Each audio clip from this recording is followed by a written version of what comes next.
Merhaba. Good afternoon. I'm your last speaker of the day, before you get to go and enjoy drinks and coffee. On May 11th, 1997, in a small New York City conference room, something happened which is going to change all of our lives. It's been hailed as one of the most momentous occasions in human technology, on a par with the Wright brothers' first flight or the moon landing. In the middle of that room was a table, and on that table was a chessboard. On one side of the chessboard was Garry Kasparov, the world's greatest chess player. On the other side was Dr. Murray Campbell, who was a computer scientist from IBM. Dr. Campbell's job was to move the chess pieces at the instruction of IBM's artificial intelligence supercomputer, Deep Blue. Now, Deep Blue didn't think and play chess like a human, like you or I, with human intuition and creativity. Instead, it played like a machine, systematically evaluating up to 200 million moves per second using brute force logic. But the reason why the room was packed this day with news crews and journalists from all over the world was this wasn't just about a game of chess. This was about the contest between humans versus machines, a contest that will define this century. The first game began, and Kasparov played a move called the King's Indian Attack, which allowed him to take the advantage and win the first game. 1-0 to the human race. Yay! Game 2, though, was a draw, and this put Kasparov off balance. By the time they got to Game 5, someone overheard Kasparov saying, "I'm not afraid to admit, I'm afraid." And in Game 6, something extraordinary happened. In an opening gameplay, Kasparov made a mistake that was so obvious, the spectators in the room gasped in disbelief. Deep Blue had won the game. Deep Blue had won the match. It's 5 times easier to become a dollar billionaire than it is to beat Garry Kasparov at chess. This was proof, if ever we needed it, that machines were finally able to do the kind of complex cognitive tasks that we'd always thought were the preserve of our human-developed brains. The machines were finally coming for the white-collar workers, the college-educated, the decision-makers, perhaps even the HR managers. And my job for you today is I'm going to share with you the one skill that you need to develop in yourself and in the people that work for you in order to not just survive, but to thrive in this age of artificial intelligence. But let me start by asking a question. How many people here, put your hand up if you believe that artificial intelligence will change the work that you do? Let me see a show of hands just now. So about half of the room. Good, good.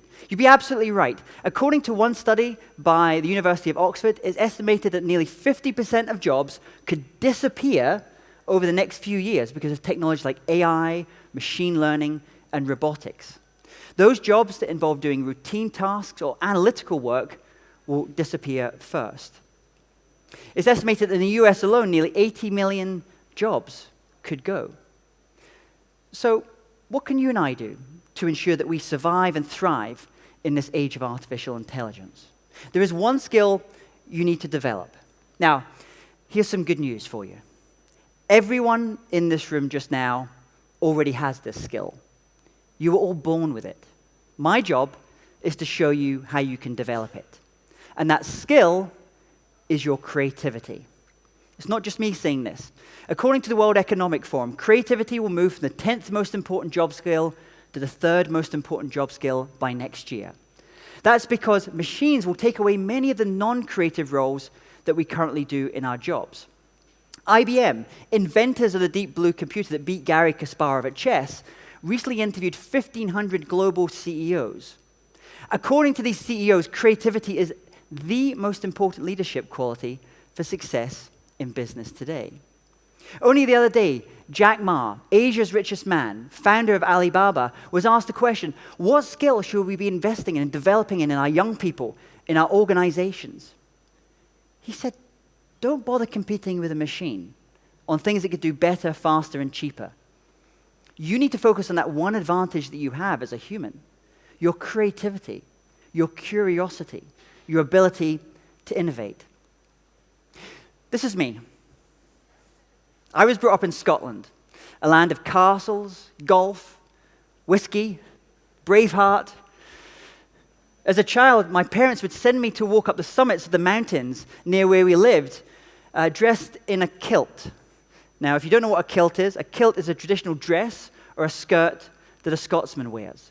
So imagine for a second walking up these huge mountains in the rain and the wind and the snow while wearing a skirt. My parents thought it built character and resilience in me. The reason I tell you this story is you can think of the changes we're going through in this fourth industrial revolution like a landscape that's slowly being flooded. But this is a landscape of human skills or competences. In the lowlands, we have skills like arithmetic, memorization. In the foothills, you have skills like logic, chess playing. And in the high mountain peaks, we have skills like emotional intelligence, critical thinking, resilience.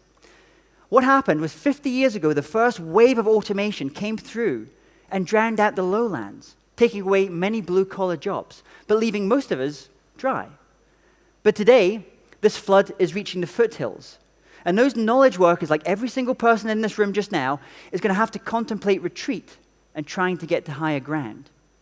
Creativity lies at the peak of this mountain, above the flooded plains and foothills. But there's a problem. Most people today do not consider themselves to be creative.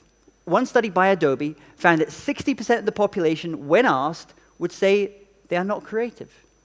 Think about that for a second.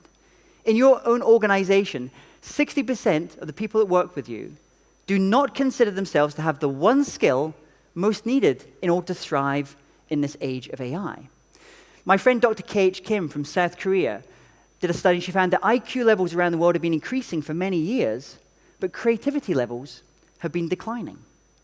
What's going on? Why do most people today either not consider themselves to be creative, or if they do consider themselves to be creative, they're not doing anything to develop this skill? See, I believe that we are all born with almost unlimited creative potential.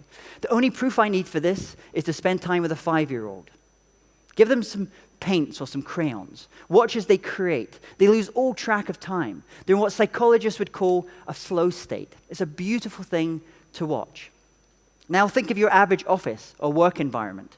As you look around your colleagues, are they in that flow state? Are they creating? Are they being curious? All too often not.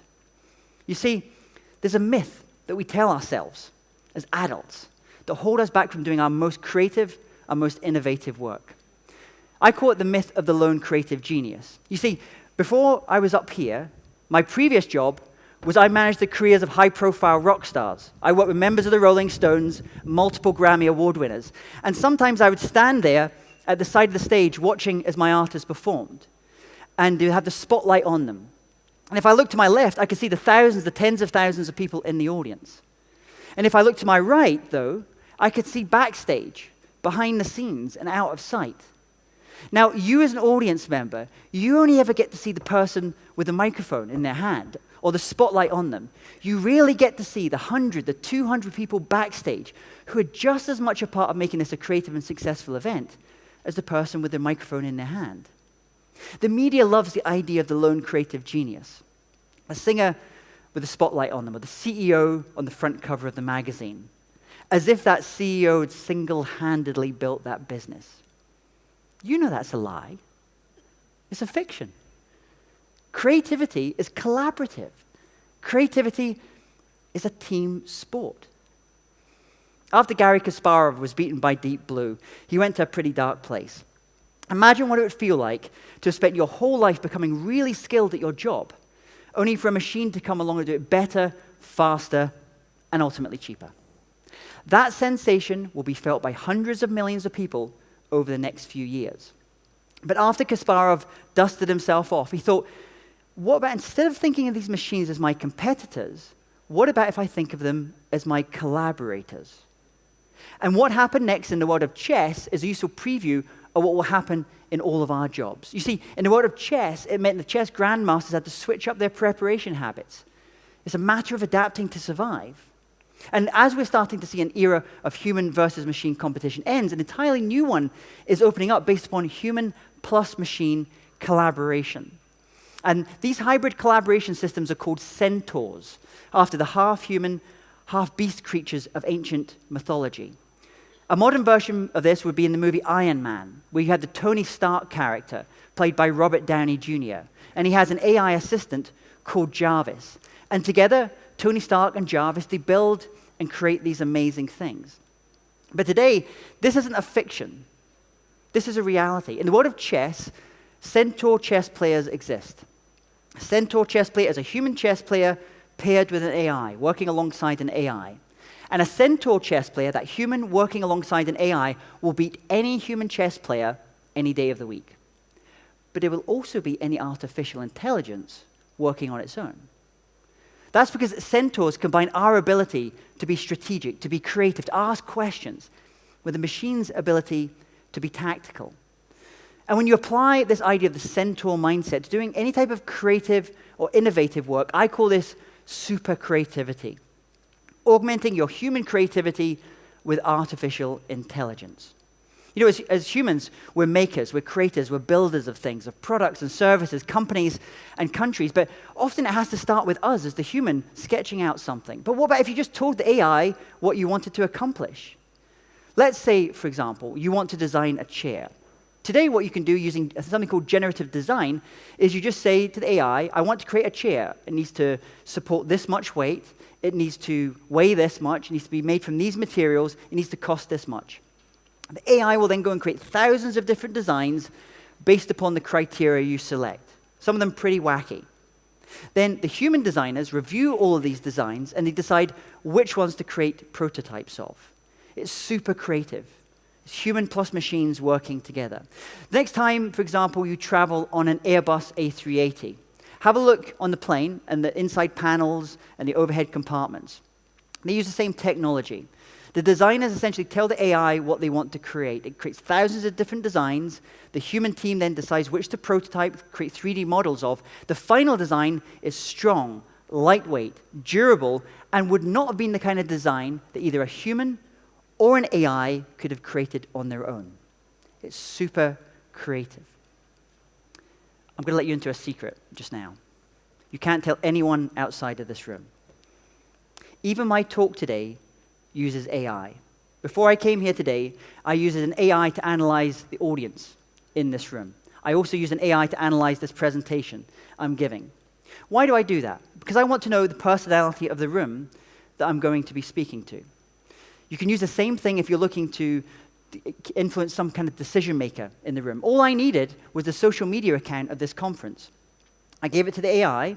It was then able to spider and look at all of your accounts and give me an overview of the personality or the psychometrics of you, the audience. Then what I did is I gave it my draft presentation, and it looked at my presentation and created the personality and the psychometrics of my presentation. Then what I had to do is just to overlay the personality of you, the audience, and the personality of my presentation. I could see the gaps. I could see what needed to be worked on. I could tell, for example, you're open-minded. You're curious, but you're also challenging. You're also extremely attractive. Actually, the AI didn't tell me that part. So what you can use this for is to really understand your audience, what drives them, their values, their needs. I'll give you an example. The other day, I was having to give a presentation to a CEO in New York. All I had, he didn't have a social media account, all I had was 1,000 words that that person had spoken or written. And I gave it to the AI. He was able to instantly tell me what is important to this person. So I could see here, this person is authority challenging, but they value trust very highly. So as I give my pitch or presentation to that person, I'm going to be using more trust indicators, more testimonials, more case studies. I can also see that they value practicality very highly. So as I describe my product or my service, I'm going to be describing how it can be practically applied in growing their business. When you do this right, when you combine your ability to craft a presentation or a pitch with a machine's ability to be tactical and to crunch the data, it looks magical. But it's not. It's data. You know, the AI is not going to tell you how to craft the highs and lows of your presentation that you have to give to someone. It's not going to tell you what to say, but it will make you a better presenter of your ideas. Sports teams use AIs to analyze the quality of their players playing. Insurance companies use AIs to analyze the effectiveness of their brokers. Why shouldn't everyone here not use an AI to improve how you give a presentation. It's not just in the intellectual world. It's also in the physical world we're seeing this idea of super creativity.